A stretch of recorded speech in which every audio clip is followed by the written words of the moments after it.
વડોદરામાં શ્રીજીની મૂર્તિ પર ઈંડા ફેંકનાર આરોપીઓનો મામલો સામે આવ્યો। સમગ્ર મામલે હર્ષ સંઘવીનું નિવેદન સામે આવ્યું છે। ગણપતિની આસ્થાને ખલેલ પહોંચાડનાર તત્વો સામે પોલીસની કડક કાર્યવાહી। આરોપીને શોધીને પકડ્યા છે। આરોપીઓ સીધા ચાલી ના શકે તેવી હાલત વડોદરા પોલીસે કરી છે।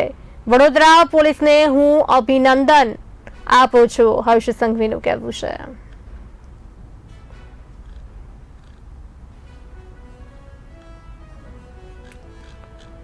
આ મામલે હર્ષ સંઘવીનું નિવેદન સામે આવ્યું છે। હર્ષ સંઘવીએ જણાવ્યું, ગણપતિની આસ્થાને ખલેલ પહોંચાડનાર તત્વો સામે પોલીસે કડક કાર્યવાહી કરી છે।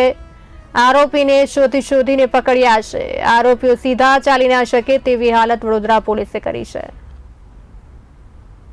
ગણપતિજીની આસ્થા